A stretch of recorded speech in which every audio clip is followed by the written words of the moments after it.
ஆம், அவர்களுக்கிடையே இருக்கக்கூடிய அந்த தொடர்பு நிலை அப்படின்னு சொல்றோம். Host pathogen relationship.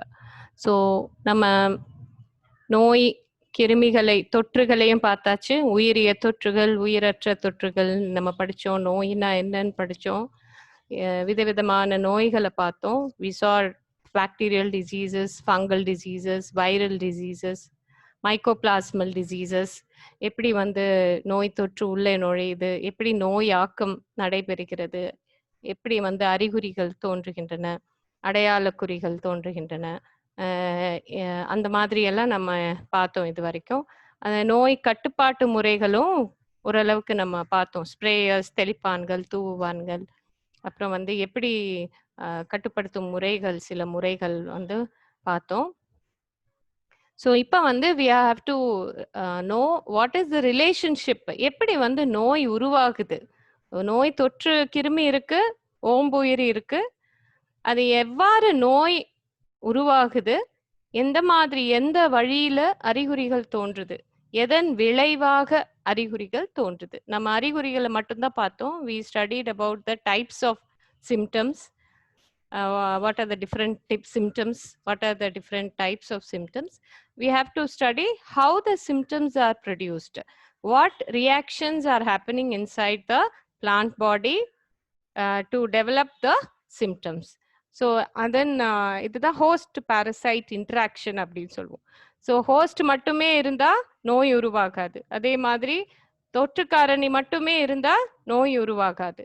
ஸோ ஹோஸ்டும் தொற்றுக்காரணியும் சேரும் பொழுது ஏற்படும் சில மாற்றங்கள், இந்த மாற்றங்கள் தான் ஹோஸ்ட் பாரசைட் இன்ட்ராக்ஷன் அப்படின்னு சொல்றோம். ஸோ இது மட்டும் ஹோஸ்ட் தொற்று மட்டுமே போராது, சாதகமான ஒரு சூழலும் இருக்கும். தட் இஸ் ஓம்புயிருக்கு சாதகமற்ற சூழலாக இருக்கும், தொற்று காரணிக்கு சாதகமான சூழலா இருக்கும். ஸோ இதன் மூலம் சூழலும் ரொம்ப முக்கியம். இதை நம்ம ஏற்கனவே பார்த்தோம். அந்த ட்ரையாங்கிள் சொல்லுவோம் இல்லையா, முக்கோணம், நோயாக்கத்தின் முக்கோண அமைப்பு. ஸோ இதை just we have already studied about the disease is a deviation from the normal physiology அப்படின்னு சொல்லுவோம். Disease is the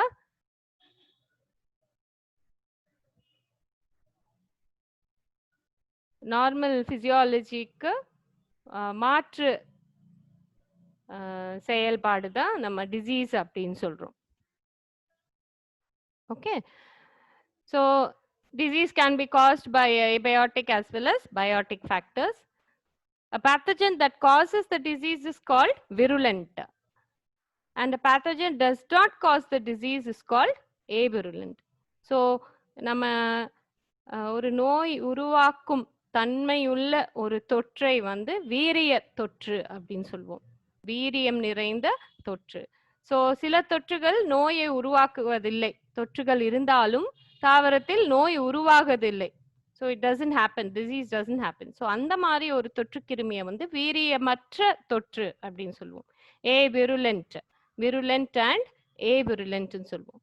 ஸோ இந்த நோய் உருவாக்கும் அந்த உயிரிய காரணிகள் வந்து எப்படி வந்து தாவரத்தினோடு அந்த தொடர்பு முறைகள் அப்படின்னு சொல்லுவோம் இல்லையா, தொடர்பு முறைகளால் ஏற்படும் விளைவுகள் அப்படின்னு சொல்லுவோம். So depending on the relationship maintained between the pathogen and the host, you have necrotrophic relation. necrotrophic relationனா அந்த மாதிரி ஒரு ரிலேஷன்ல தாவர செல்கள் வந்து இறந்து விடுகின்றன.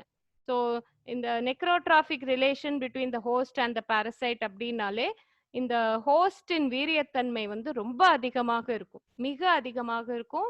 இதன் விளைவாக தாவரங்கள் இறந்து விடும். So that kind of relation, ஒரு கைண்ட் ஆஃப் ரிலேஷன் அது. பயோட்ராஃபி அப்படின்னு ஒரு ரிலேஷன்ஷிப் இருக்கு.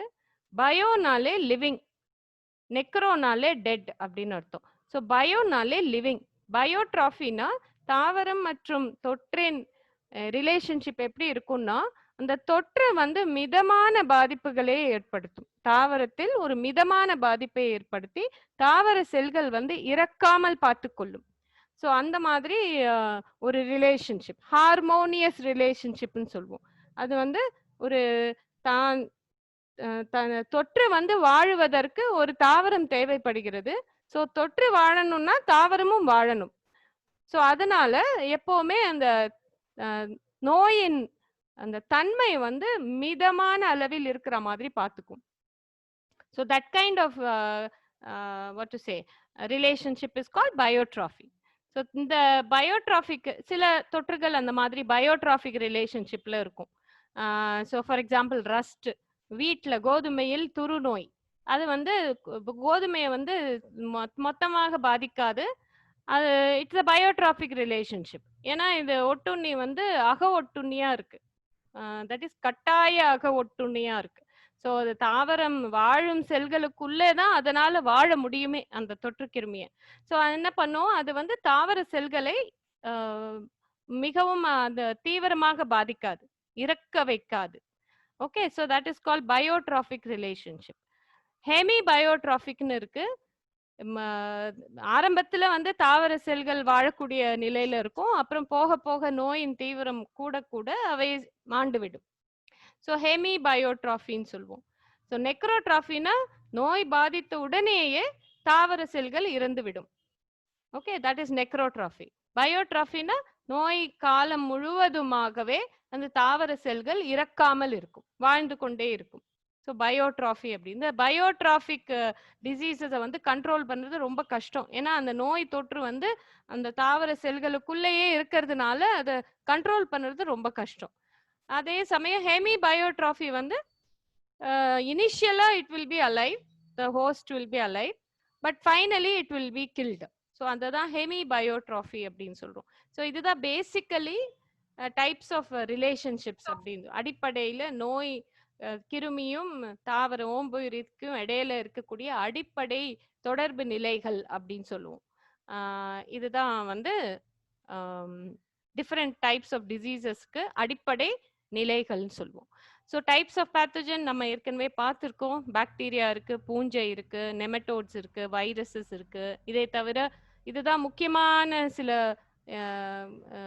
பேத்தோஜன்ஸ். இதை தவிர புரோட்டோசோவா, ஆல்கே எல்லாம் சிலதெல்லாம் நம்ம பார்த்துருக்கோம்.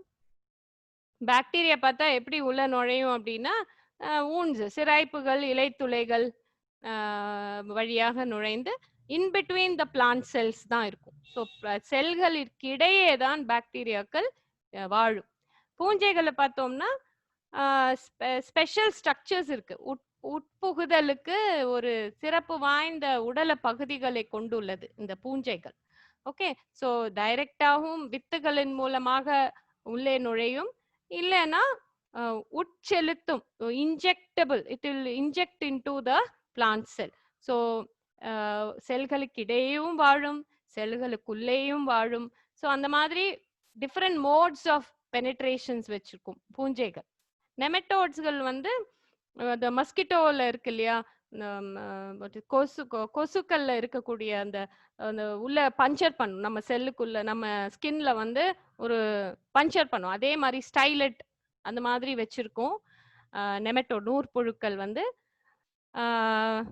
உள்ள வந்து உறிஞ்சிக்கும். உள்ள தாவர செல்களுக்குள்ள இருக்கக்கூடிய சாற்றை வந்து உறிஞ்சும் வகையா இருக்கும் அதனுடைய பாகங்கள், உடல பாகங்கள். ஸோ இந்த உறிஞ்சி அலகுன்னு சொல்லுவோம், ஸ்டைலட். அதன் உதவியோடு தாவர பாகங்களிலிருந்து ஊட்டத்தை உறிஞ்சுகின்றன, அதன் மூலமாக நோயையும் பரப்புகின்றன.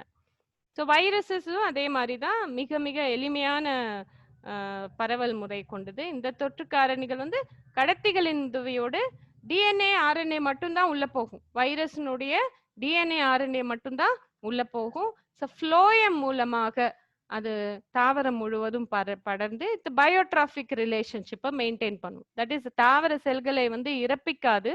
ஏன்னா தாவர செல்கள் இருந்து விட்டால் வைரஸும் இருந்து விடும். ஸோ வைரஸ் வளரணும், வாழணும் அப்படின்னா அந்த ஓம்பு உயிரி தாவரம் வாழ்ந்து கொண்டே இருக்கணும். So that is what is call biotrophic relationship. பொதுவாக வந்து வைரஸ்கள்ல நம்ம பார்க்கலாம், பூஞ்சைகள்லயும் நம்ம சில பூஞ்சைகள்ல நம்ம பயோட்ராஃபிக் ரிலேஷன்ஷிப் பார்க்கலாம். மற்றது எல்லாமே நெக்ரோட்ராஃபிக் இல்லைன்னா ஹெமி பயோட்ராஃபிக் ரிலேஷன்ஷிப் தான். ஸோ வைரஸஸ்ல நம்ம பயோட்ராஃபிக் ரிலேஷன்ஷிப்பை பார்க்கலாம். ஸோ டிசீஸ் டெவலப்மெண்ட், இதுதான் நம்ம நோய் ஆக்கம்னு சொல்றோம். This is called the most important basic concept அப்படின்னு சொல்லுவோம். அடிப்படை கோட்பாடு, தாவர நோயாக்கத்திற்கு அடிப்படை கோட்பாடு தான் இந்த பிளான்ட் டிசீஸ் ட்ரையாங்கிள். இதுல ஒரு பக்கத்துல பேத்தோஜன் இருக்கும், ஒரு பக்கத்துல ஹோஸ்ட் இருக்கும், ஒரு பக்கத்துல சாதகமான சூழல், நோயாக்கத்திற்கு சாதகமான சூழல், ஃபேவரபிள் என்வாயர்மெண்ட், டெம்பரேச்சரா இருக்கலாம், சாயில் டெம்பரேச்சரா இருக்கலாம், சாயில் ஃபர்டிலிட்டி ஊட்டச்சத்து, மண்ணின் தன்மை, மண்ணின் பிஹெச் கார அமிலத்தன்மை, அப்புறம் ரெயின்ஃபால் மழை, அப்புறம் ஈரப்பதம், காற்றின் ஈரப்பதம், மண்ணின் ஈரப்பதம், இவைகள்லாமே வந்து சாதகமான சூழலாக இருக்கு. நோயாக்கத்திற்கு சூழல், சாதகமான சூழல். பேத்தோஜன் எடுத்துக்கிட்டா பேத்தோஜனோட ப்ராப்பர்ட்டிஸ் என்ன? வீரியத்தன்மை, ஃபங்கையா இருக்கட்டும், பாக்டீரியா இருக்கட்டும், எந்த ஒரு பேத்தோஜனாலும் தொற்று கிருமிக்கு அந்த வீரியத்தன்மையோட இருக்கக்கூடிய தொற்று தான் நோயை உருவாக்க முடியும். அதே மாதிரி ஹோஸ்ட்னு எடுத்துக்கிட்டா அதனுடைய தன்மை என்னவாக இருக்கும்? வீரியத்தன்மை அற்றதா இருக்கும், சசெப்டபிளா இருக்கும். தட் இஸ் அதுக்கு வந்து நோய் நோய்வாய்ப்படக்கூடிய நிலையில இருக்கும். ஸோ ஸ்ட்ரெஸ்டா இருக்கும். அது வந்து வளர் நிலை மாற்றங்களால பாதிச்சிருக்கும். அது கிராப்பா இருக்கலாம், இல்லைன்னா கல்டிவாரா இருக்கலாம்.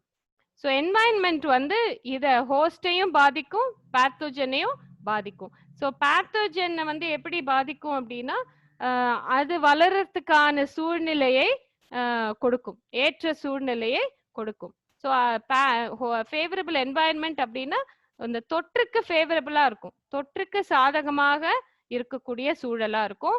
அதே சமயம் ஓம்புயிரி தாவரத்திற்கு எதிராக இருக்கக்கூடிய சூழலா இருக்கும். ஓம்புயிரி தாவரத்துக்கு ஒரு வளர் நிலையில் அந்த பாதிப்பை ஏற்படுத்தும் ஒரு நிலையாக இருக்கும் இந்த சூழ்நிலை. ஸோ ஸ்ட்ரெஸ்ஸை கிரியேட் பண்ணும் ஓம்புயிரி தாவரத்திற்கு. அதே சமயம் பேத்தோஜனுக்கு வந்து சாதகமான சூழலாக இருக்கும். ஸோ இந்த மாதிரி ஒரு நிலையில தான் நோய் தொற்று உருவாகுது. So amount of disease that develops depends on the host, kind of pathogen and the environment. So environment, it happens, it is favorable for the pathogen, not favorable for the host. அப்பதான் வந்து disease develop ஆகும். So அதான் தமிழ்லையும் இருக்கு. நோயின் தீவிரமானது, ஓம்புயிரின் தன்மை, காரணியின் வீரியம் மற்றும் சூழலின் தன்மையை சார்ந்தது. ஸோ சூழலானது ஓம்புயிரையும் பாதிக்கும், தொற்று காரணிகளையும் ஊக்குவிக்கும் விதமாக இருக்கும். நோய் உருவாக்கத்திற்கான சாதகமான சூழல் அப்படின்னு சொல்லுவோம். தாவர நோயாக்கத்தின் முக்கோணம் அப்படின்னு சொல்லுவோம். ஸோ இந்த டிசீஸ் ட்ரையாங்கிள் வந்து இப்படி தனித்தனியா இருந்ததுன்னா டிசீஸ் இருக்காது. ஹோஸ்ட் தனியா, பேத்தோஜன் தனியா, என்வாயன்மெண்ட் தனியா இருந்ததுன்னா இருக்காது.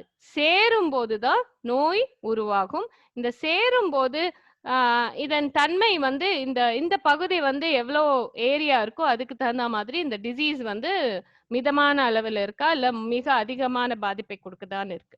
ஸோ இதுல வந்து மூணும் வந்து ரொம்ப ரொம்ப நேர்த்தியா சேரும்போது, when they are in very high relationship, ரொம்ப நேர்த்தியா சேரும்போது இந்த பகுதி வந்து விரிவடைது பாருங்க. So in this case the disease is very severe. Okay, மிக தீவிரமான நோயாக மாறுது. So properties of the pathogen, that is தொற்று காரணியின் தன்மைகள், நம்ம நோயாக்கத்திற்கான தன்மைகள் அப்படின்னு பார்த்தா, லெவல் ஆஃப் விருலன்ஸ், வீரியத்தின் தன்மை, அதிக வீரியமா இல்ல மிதமான வீரியமா இல்ல வீரியமே இல்லாத தொற்று கிருமியா இருக்கா, அதை பொறுத்து தான் ஒரு நோய் வந்து உருவாகுது. அடாப்டபிலிட்டி அப்படின்னு இன்னொன்னு இருக்கு, தட் இஸ் இணக்கத்திறன். எப்படி வந்து அது ஓம்புயிரிக்கும் சூழலுக்கும் அது தன்னை வந்து தன்னுடைய உடலத்தை மாற்றுகிறது, இணக்கத்திறன் சொல்லுவோம். அடாப்டபிலிட்டி, ஒரு சூழல்ல வந்து வெப்பம் அதிகமா இருக்குன்னா அந்த தொற்றுக்கிருமி அதையும் தன்னுடைய வளர்ச்சிக்கு சாதகமாக மாற்றும், அதனுடைய உடலத்தை சாதகமாக மாற்றும். அதான் அடாப்டபிள்னு சொல்றோம். ஸோ கொரோனா நோய் வந்து வெப்பமான சூழல்ல வந்து வாழாது, குளிர் சூழல்ல தான் வாழும் அப்படின்லாம் சொன்னாங்க. ஆனா அமெரிக்காலையும் அதே அளவு வீரியத்தோட தான் இருக்கு. அமெரிக்கா வந்து குளிர் பிரதேசம், அங்கேயும் அதே அளவு வீரியத்தோட தான் இருக்கு. இந்தியாலையும் அதே அளவு வீரியத்தோட தான் இருக்கு. ஸோ அது வந்து தன்னுடைய அந்த சூழல், வெப்ப சூழலுக்கு தகுந்த மாதிரி தன்னுடைய உடல இணக்கங்களை மாற்றி அமைத்துக் கொள்ளும். அதுதான் வந்து இணக்கத்திறன் சொல்லுவோம், adaptability. Another point is dispersal efficiency, பரவும் திறன். ஸோ பரவும் திறனுக்கு ஏற்ப நோயாக்கம் வந்து மாறுபடும். சில கிருமிகள் வந்து அதிக வேகத்துல பரவும். சில நோய் கிருமிகள் குறைவான விகிதத்திலேயே பரவும். ஸோ அதுக்கு தகுந்த மாதிரி நோயின் தீவிரமும் அதிகரிக்கும். ஸோ அதே மாதிரி சர்வைவல் எஃபிஷியன்சி, உயிர் வாழும் திறன். சில பூஞ்சைகள் பார்த்தா எத்தனை வருஷம் வேணாலும் இந்த ஸ்க்ளிரோஷியா என்ற உடல பாகத்தின் உதவியோடு மண்ணில எத்தனை வருஷம் வேணாலும் உயிர் வாழும். ஸோ ஒரு நோயானது மீண்டு வரத்துக்கு எவ்வளவு வருஷம் ஆனாலும் திரும்பவும் அது நோயை உருவாக்கும் திறனுடையதா இருக்கும் அந்த particular pathogen. So survival efficiency, some pathogens can survive for very short period, some pathogens will survive for very long period. So short பீரியட்னா அதை கட்டுப்படுத்துறது ரொம்ப ஈஸி. நோயாக்கம் வந்து கொஞ்சம் குறைவாகத்தான் நடக்கும். ரொம்ப வருஷம் உயிர் வாழக்கூடிய நிலைமையில இருந்ததுன்னா, if the pathogen is able to survive for a very long time, that means it can create disease also very fast. சீக்கிரமாவே நோயாக்கத்திற்கு அது திறனுடையதா இருக்கும். அதே மாதிரி ரீப்ரொடக்டிவ் ஃபிட்னஸ் அப்படின்னு சொல்லுவோம். ஒவ்வொரு பேத்தோஜனுக்கும் இனப்பெருக்க திறன் இருக்கு. ஸோ இனப்பெருக்க திறன் வந்து அதிகமா இருக்கக்கூடிய தொற்று காரணிகள் வந்து அதிகமா நோயை உருவாக்கும் வீரியத்தன்மை உடையதா இருக்கும். ஸோ இனப்பெருக்கம் வந்து குறைவாக இருக்கக்கூடிய திறன் கொண்ட நோய் கிருமிகள் they will not be able to produce the disease so fast. So இதெல்லாம் வந்து நோய் தொற்று காரணிகளின் பண்புகளா இருக்கு. ஓகே. ஸோ அடுத்தது வந்து நம்ம ஓம்புயிரின் பண்புகள்னு பார்த்தா நோயாக்கத்திற்கு தேவையான பண்புகள், ஓம்புயிரின் பண்புகள் அப்படின்னா சசெப்டிபிலிட்டி தான் ஃபர்ஸ்ட்.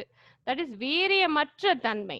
தட் மீன்ஸ் இப்போ நம்ம வந்து சசெப்டபிள் பீப்புள் தான் கரோனா வருது இல்லையா, இம்யூனிட்டி கம்மியா இருக்கு அப்படின்னு சொல்றோம். தட் மீன்ஸ் வீரியத்தன்மை வந்து கம்மியா இருக்கு நம்ம உடம்புல, அதனாலதான் நமக்கு நோய் வருது. அதே மாதிரி தாவரத்திலும் வீரியத்தன்மை வந்து குறைவதனால் நோய் வருது. ஸோ அதுதான் வந்து சசெப்டிபிள் பேத்தோஜன் அப்படின்னு சொல்றோம். சசெப்டிபிள் வந்து என்வாயன்மெண்ட்னால ஸ்ட்ரெஸ்டா இருக்கலாம், இல்லைன்னா ஏதாவது காயங்கள் ஏற்படலாம், இல்லைன்னா ஃபர்டிலிட்டி இல்லாம இருக்கலாம், ஊட்டச்சத்து குறைபாட்டினால இருக்கலாம். ஸோ ஏதேனும் ஒரு காரணத்தினால it can be susceptible to the disease.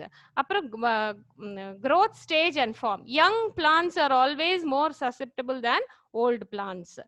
So வளர் பருவம் வந்து ரொம்ப முக்கியமான ஒரு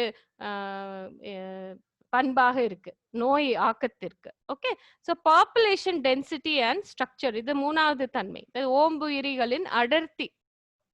சில தாவரங்கள் வந்து நன்றாக வளர்ந்த தாவரங்கள் நிறைய இருக்கு. ஒரு காட்டுல வந்து நோய் வந்து ரொம்ப கம்மியா தான் இருக்கும். காட்டு தாவரங்கள்ல காட்டு பகுதியில வந்து தாவர நோய்கள் வந்து குறைவாகத்தான் இருக்கும். ஏன்னா அங்க அடர்ந்த வளருது, தாவரங்கள் நிறைய வளருது, நிறைய எண்ணிக்கையில தாவரங்கள் இருக்கு. ஸோ அதனால பாப்புலேஷன் டென்சிட்டி வந்து plays a role in disease, causing the disease. Structure, that is ஓம்புயிரிகளின் தாவரங்களின் அந்த சில பாத்தீங்கன்னா மரத்தாவரங்கள்ல அதிகமா நோய் பாதிக்காது, சிறு செடிகள்ல வந்து நோயின் பாதிப்பு அதிகமாக இருக்கும். ஸோ தாவரத்தின் அமைப்பு, ஸ்ட்ரக்சர், அது கூட it is important for disease development and general health of the plant. தாவரத்தின் ஆரோக்கியமான நிலை வந்து நம்ம நோயாக்கத்திற்கு உரிய தன்மையாக கருதப்படுது.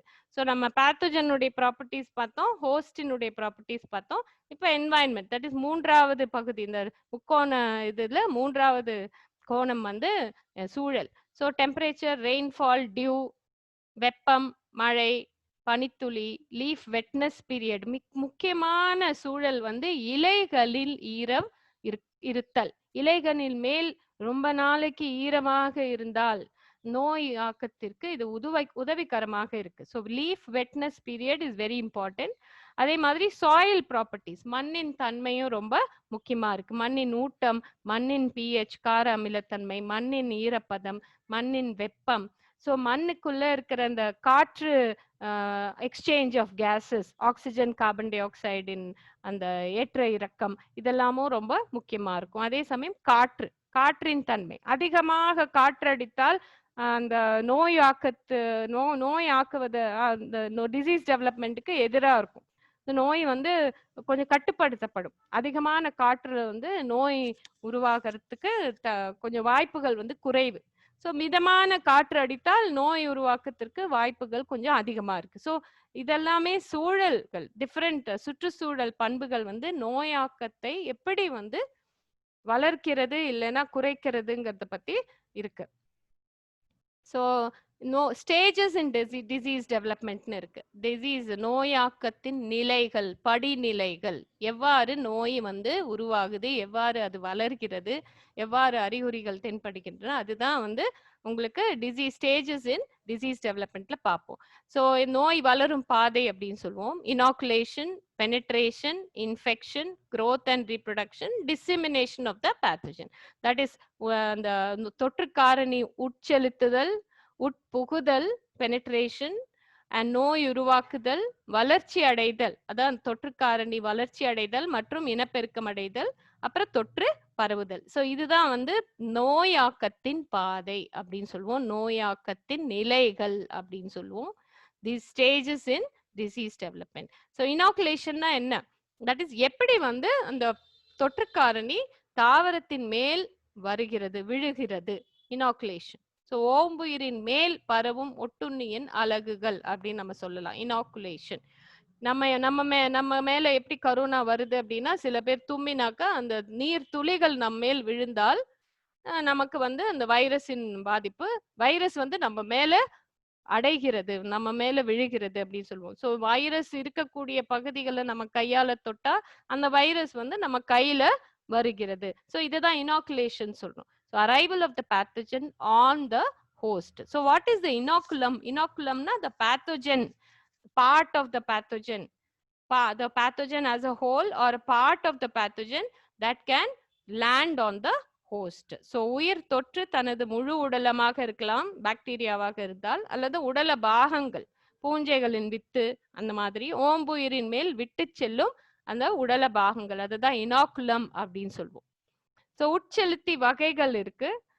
இந்த பிரைமரி இனாகுலம், செகண்டரி இனாகுலம்னு இருக்கு. பிரைமரி இனாகுலம்னா அது செயலற்ற நிலையில இருக்கும். நிறைய வந்து தொற்று காரணிகள் வந்து செயலற்ற நிலையாக இருக்கும். இப்ப பூஞ்சையின் வித்துகள் வந்து டார்மெண்ட் பீரியட்னு சொல்லுவோம். So they will survive the dormant period and they cause the first infection. முதல் நோயாக்கத்தின் காரணிகளை வந்து நம்ம முதன்மை உட்செலுத்தி அப்படின்னு சொல்லுவோம். ஸோ பூஞ்சை வந்து ஒரு வித்து வந்து முளைப்பதனால் பூஞ்சை உடலமாக மாறி அது வந்து தாவர செல்லுக்குள் நுழைந்து நோயை உருவாக்குது. அதுதான் வந்து முதன்மை உட்செலுத்தின்னு சொல்லுவோம், பிரைமரி இனாகுலம். ஸோ இதன் மூலமாக உள்ள செகண்டரி இன்ஃபெக்ஷன் ப்ரொடியூஸ் ஆகலாம். ஸோ இரண்டாம் நிலை உட்செலுத்தின்னு சொல்றோம்.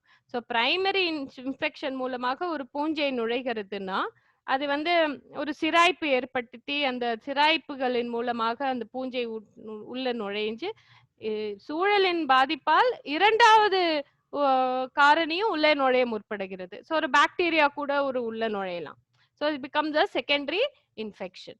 ஸோ இந்த அடுத்த கட்ட நோய் பாதிப்பு, முதன்மை நோய் அறிகுறியின் தோற்றத்தால் உருவாகும் அடுத்த கட்ட நோயின் பாதிப்பு. ஸோ பூஞ்சையின் நுழைவால் ஊக்குவிக்கப்பட்டு பாக்டீரியாவின் நுழைவு. ஸோ அடுத்த ஒரு தொற்று வந்து அடுத்த தொற்று கிருமி வந்து முதன்மை தொற்று கிருமி உள்ளே நுழைந்ததுனாலே ஏற்படும் விளைவுகளால் அடுத்த ஒரு நோய் தொற்று கிருமி உள்ளே நுழைகிறது. So it becomes a secondary inoculum, இரண்டாம் நிலை உட்செலுத்தின்னு சொல்றோம். It becomes a secondary infection. ஒரு இன்ஃபெக்ஷன் காஸ் பண்ற ரீசன்னால இன்னொரு இன்ஃபெக்ஷன் உருவாகுது. So secondary infection. ஸோ நமக்கு வந்து ஏதோ ஒரு நோய் வந்திருக்கு, அந்த நோயின் பாதிப்பு டயபெட்டிஸ் இருக்கு, டயபெட்டிஸ் இருக்கிறதுனால கரோனா வருது, corona becomes a secondary infection மாதிரி. ஸோ அந்த மாதிரி ஒரு நோய் ஏற்கனவே இருக்கு, அதன் விளைவாக அதன் பாதிப்பால் ஊக்குவிக்கப்பட்டு இன்னொரு நோய் உருவாகுது. ஸோ அதுதான் வந்து செகண்டரி இன்ஃபெக்ஷன் அப்படின்னு சொல்றோம். ஸோ இது இனாகுலேஷன்ல வரும் ஃபர்ஸ்ட் படி, நோயாக்கத்தின் ஃபர்ஸ்ட் படி.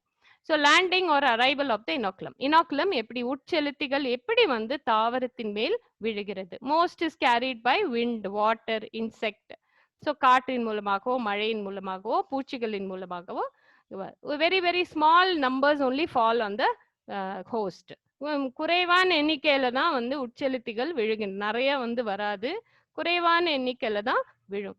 ஸோ விழும்போது உங்களுக்கு அது தாவரம் வந்து வீரியத்தன்மை அற்றதாக இருந்தால் ஈஸியா இந்த உட்செலுத்த இனாக்குலம் வந்து உள்ளே நுழையக்கான வாய்ப்புகள் இருக்கு. So vector phone that is கடத்திகள் மூலமாக செலுத்தப்படும் தொற்றுகள் வந்து மிக திறனுடையதா இருக்கு, நோயாக்கத்திற்கு திறனுடையதா இருக்கு. ஏன் அப்படின்னா இந்த கடத்திகள் வந்து தாவரத்தை துளைத்து கொண்டு நோய் கிருமிகளை உள்ளேயே செலுத்தி விடுகின்றன. So the inoculum is directly injected into the plant.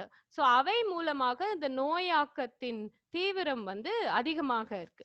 So சாதாரணமா வந்து சும்மா காற்றின் மூலமாக அப்படியே பரவிட்டு இலையின் மேல விழுந்து அதுக்கப்புறம் வந்து அது இந்த வித்து பூஞ்சையின் வித்து முளைத்து அந்த தாவர செல்லை இலையை துளைத்து கொண்டு உள்ளே நுழைந்து இதுக்கெல்லாம் கொஞ்சம் டைம் ஆகும்.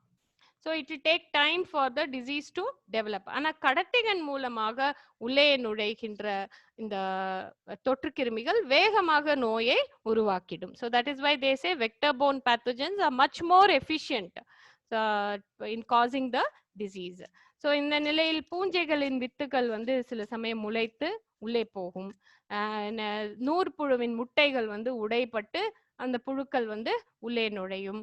ஸோ இதெல்லாம் தான் வந்து இனாக்குலம் சொல்றோம். Attachment of the pathogen to the host. தொற்று ஓம்புயிரை அடையாளம் காணுவதால் இவைகளுக்கிடையே திடமான இறுக்கமான பிணைப்பு ஏற்படுகிறது. ஸோ இட் ரெகக்னைஸ் எல்லா தொற்று கிருமியும் எல்லா ஓம்புயிரையும் தாக்குறது கிடையாது. ஃபார் எக்ஸாம்பிள் பயோட்ராஃபின்னு சொல்றோம் இல்லையா, அந்த மாதிரி ஒரு ஹோஸ்ட் ஒரு தொற்று ஒரு ஹோஸ்ட் தான் தாக்கும். ஸோ லைக் பக்சீனியா கிராமினிஸ் ட்ரிட்டிசை வந்து கோதுமையை மட்டும்தான் தாக்கும், ஓட்ஸை தாக்காது, இல்லைன்னா பார்லிய தாக்காது. ஸோ இந்த ஹோஸ்ட் பேத்தோஜன் வந்து ஸ்பெசிபிசிட்டின்னு சொல்லுவோம், சிறப்பு மிக்க ஒரு ரிலேஷன்ஷிப் இருக்கும். ஸோ திடமான அந்த அட்ராக்ஷன் இருக்கும். ஸோ அது சில ரெக்கக்னிஷன் இருக்கும், அடையாளம் கண்டு கொள்ளுதல். ஸோ ஒரு ஹோஸ்ட் வந்து அதுக்கான தொற்று கிருமி வந்து அதுக்கு ஏற்ப ஓம்புயிரியை அடையாளம் கண்டு கொண்டு அதன் மூலமாக நோயை உருவாக்குறது. The pathogens recognize the host. So இதுதான் வந்து ஃபர்ஸ்ட் இனாக்குலம் வந்து எப்படி வந்து ஹோஸ்ட்ல அந்த காரணிகள் தொற்று காரணிகள் எப்படி தாவரத்தின் மேல் வந்து முதல் படி நோயாக்கத்தின் முதல் படியாக இந்த உட்செலுத்திகள் கருதப்படுகின்றன. ஸோ பெனிட்ரேஷன் சொல்றோம், உட்புகுதல்.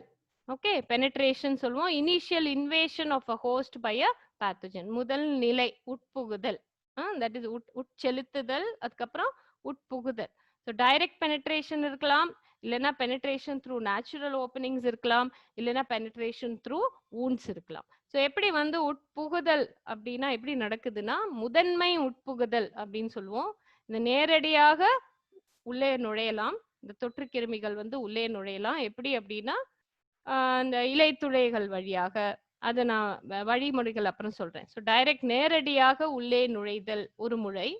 பெனிட்ரேஷன் த்ரூ நேச்சுரல் ஓப்பனிங்ஸ், இயற்கை துளைகளின் மூலம் உட்புகுதல் இரண்டாம் முறை. மூன்றாவது முறை வந்து பெனிட்ரேஷன் த்ரூ வூண்ட்ஸ், சிராய்ப்புகளின் மூலம் உட்புகுதல். இது 3 முறைகள் இருக்கு பெனிட்ரேஷனுக்கு. முதன்மை உட்புகுதல் சொல்லுவோம். நேரடியான உட்புகுதல்னா இந்த ஃபர்ஸ்ட் ஒன் டைரக்ட் பெனிட்ரேஷன் வந்து ஹாஸ்டோரியா அப்படிங்கிற ஒரு உடலத்தை இந்த பூஞ்சையானது உருவாக்கும். ஸோ அதன் மூலமாக உள்ளே நுழையும். டைரக்ட் நேரடியாக சப்கியூட்டிகுலர் போர்ஷன், சப் கியூட்டிக்கல்னா கியூட்டிக்கல் இருக்கு இல்லையா, எந்த ஒரு தாவர பாகமா இருந்தாலும் சரி அப்பர் எபிடமிஸ் இருக்கும், தண்டுலையும் இலைகள்லையும் மோஸ்ட்லி வந்து கியூட்டிக்கல் போர்வை இருக்கும், எபிடமிஸ்க்கு மேல வந்து கியூட்டிக்கல் கோட்டிங் இருக்கும். ஸோ அந்த தோல் அடின்னு சொல்லுவோம். ஸோ தோல் அடியில சில தொற்றுகள் வந்து தங்கிடும், பெனிட்ரேட் பண்ணி ஹாஸ்டோரியா மூலமாக உள்ளே நுழைந்து தோல் அடியில் மட்டுமே தங்கி நோயை உருவாக்கும். அது வந்து நேரடியாக உள்ளே புகுவதல் ஒரு முறை. another one is direct intracellular mycelium, உள்ளே புகுந்து செல்களுக்கிடையே வந்து உயிர் வாழ்ந்து நோயை உருவாக்கும் ஒரு முறை, உட்புகுதல் முறை. செல்லிடை மைசீலியமாக இருத்தல், இது ஒரு நேரடியாக உட்புகுந்து நோயை உருவாக்கும் முறை. இன்னொன்று வந்து direct intercellular mycelium with ஹாஸ்டோரியா, that is முதல்ல சொன்ன ஹாஸ்டோரியாவும் இந்த செல்லிடை மைசீலியமும் சேர்ந்து சில பூஞ்சைகள் வந்து நோயை உருவாக்கும். So another one is direct with apresorium, penetration peg and intracellular mycelium. So appressorium வழி, அப்ரசோரியம்ங்கிறது ஒரு உடல பாகம், அது பூஞ்சையின் ஒரு இழை உடல பாகம். அப்ரசோரியம் வழி உட்புகும் கருவி இன்ஃபெக்ஷன் பெக் ஆர் பெனிட்ரேஷன் பெக்னு இருக்கும். அப்ரசோரியத்தின் நுனி பாகத்துல ஒரு உட்புகும் கருவி அப்படின்னு ஒண்ணு முளைக்கும். அப்புறம் அதுக்கப்புறம் செல் அக மைசீலியமாக, செல்லுக்குள்ளே வாழக்கூடிய மைசீலியமாக இருக்கும். ஸோ இதெல்லாம் வந்து டிஃப்ரெண்ட் டைப்ஸ் ஆஃப் உட்புகுதலின் வெவ்வேறு வழிகளும் அதன் மூலமாக நோயை உருவாக்கும் ஒரு தன்மை. ஸோ முதல்ல பார்த்தது வந்து இனாக்குலம். ஃபர்ஸ்ட் வந்து காரணி வந்து அதன் செலுத்தப்படணும், தாவரத்தின் மேல் செலுத்தப்படணும்.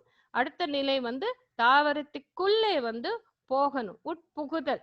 ஸோ அந்த தொற்று காரணி வந்து தாவரத்தின் உள்ளே வந்து எப்படி நுழையுது, அது எவ்வாறு உள்ளே இருக்கு, செல் இடையே இருக்கா, ஹாஸ்டேரியா மூலமாக உள்ளே நுழையுதா, தோல் அடியில வந்து நுழைந்து நோயை உருவாக்குதா, இல்லைன்னா செல் இடையே இருக்கா, செல்லுக்குள்ளே இருக்கா. ஸோ இதன் வெவ்வேறு உட்புகுதல் முறைகள் இருக்கு. பெனிட்ரேஷன், தட் இஸ் நேரடியான உட்புகுதல், டைரக்ட் பெனிட்ரேஷன். ஃபர்ஸ்ட் ஒன் தான் நம்ம பார்த்தோம்.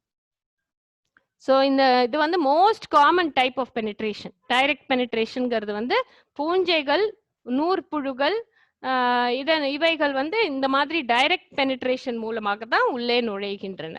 So fungi use a fine hyphae produced by a spore or mycelium or penetration பெக்.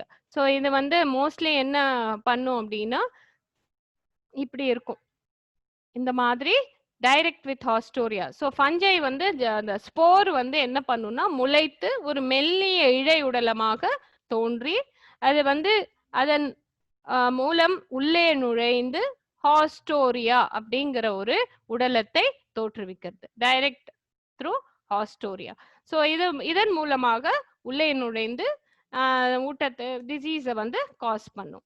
இன்னொன்று வந்து சப்கியூட்டிகுலர், நம்ம சொன்னோம் இல்லையா, இந்த புறத்தோலுக்கும் செல்களுக்கும் இடையே வந்து மைசீலியம் மாதிரி ஒரு உடலத்தை ஃபார்ம் பண்ணி இந்த ஸ்போர் தான் முளைத்து, வித்து வந்து முளைத்து மென் இழையை உருவாக்கி அப்புறம் இது சப்கியூட்டிகுலர் ரீஜன்லயே இருக்கும், தோல் அடியிலேயே இருந்து நோயை உருவாக்கும், நேரடி நுழைவு. இன்னொன்று வந்து intercellular mycelium, that is the spore முளைத்து மெல்லிய இழை தோன்றி செல்லுகளுக்கு இடையே வந்து வளர்ந்து நோயை உருவாக்கும். இதுதான் இன்டர்செல்லுலார் மைசீலியம். இன்னொன்று வந்து இன்டர்செல்லுலார் மைசீலியம் வித் ஹாஸ்டோரியா, இது உள்ளே நுழைந்து செல்களுக்கு இடையே வளர்ந்து செல்லுக்குள்ளே வந்து ஹாஸ்டோரியா அப்படிங்கிற உடலத்தை உள்ளே செலுத்தி அதன் மூலமாக செல்களுக்கு இருக்கக்கூடிய ஊட்டச்சத்தை வந்து உறிஞ்சிக்கும். திரும்ப ஜாயின்